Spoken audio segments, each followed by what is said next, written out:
So non-polynomial time in the sense, so what basis they are classified?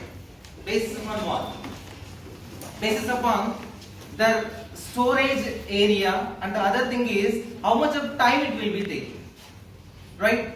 The time taken by that execution of that particular problem or its algorithm. Yes or no? So that thing only here. One is the time complexity, other one is the space complexity. Based upon these two only, the categorizing the all the problems into two ways. One is P type, another one is NP type. NP is an exponential. Generally, we can call it as a non-polynomial also, right? So what things actually? So what type of problems will comes under polynomial type? What type of problems comes under non-polynomial? So these are the things. Observe that carefully here. So the time complexities of the each and every problem. See this up to down. The first one is big O of n. So what is the mean of n? It's the number of variables or the number of times it will be taking, number of elements like this. So linear search is the big O of n. What is the n here? Number of elements in that search. Yes or no? So same like this. But see this. Traveling persons here, traveling salesperson in this 2 power n. 2 power n. What is n here? Number of routes, number of nodes, we can call it as. Example we are saying the number of cities, that cities we can say as n. If cities will increase, what will happen? The time taken to the execution also increase.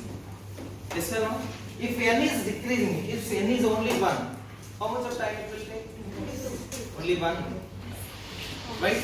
So likewise, it will be divided into 2 different ways. Right? So next one is the classification of the problems. See this? This is the classification. This is the P type classification, other one is the NP type. So what is the P type we said? Polynomial time. So polynomial time. That polynomial time we can say as a deterministic algorithm. Deterministic.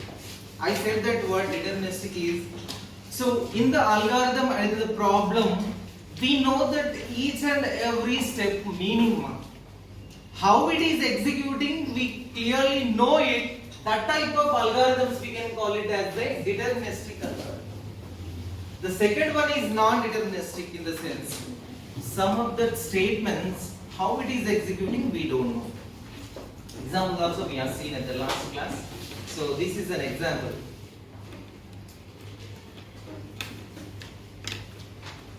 So yes, this one is an example. See this. We are searching the element. Searching the element of n elements. A is the array, so n is the number of elements, k is the key. Key is the searching element. Right? So here see this. This is, for example, we are taking as a one particular array, number of elements, right? So in that element we are taking one element, we are picking any one particular index, for example 2, 3, 4, 5 like this. You will pick any one index, that we can call it as a choice. Here the choice is picking the index value, right?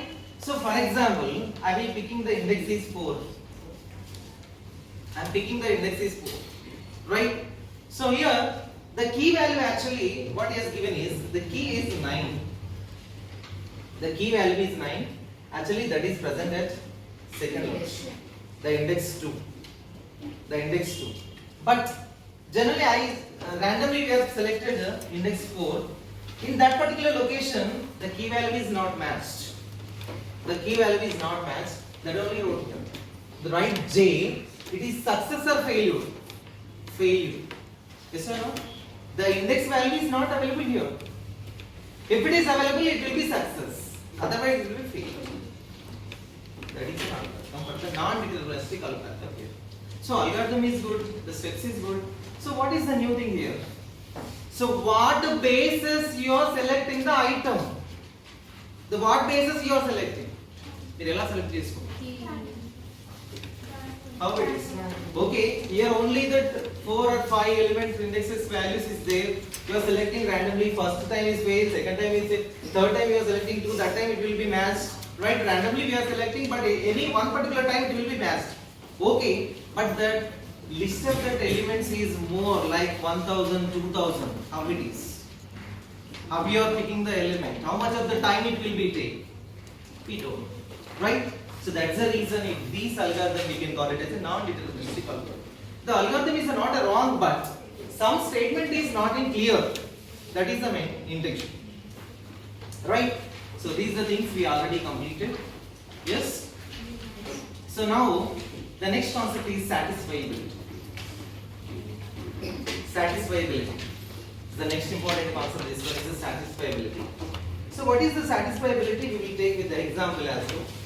So generally, this satisfiability concept we generally execute it in or else explain it in the form of Boolean functions.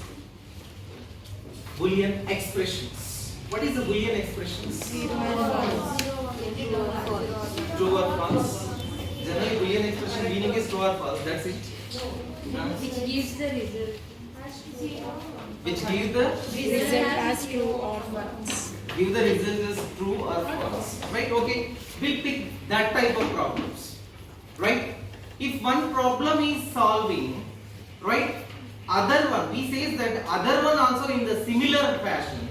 We say that that one also the same like this. It will be get some result like this. True. We will conclude like this. That we can say is that the satisfiability actually. Satisfiability means actually we can't do that solution for that each and every problem.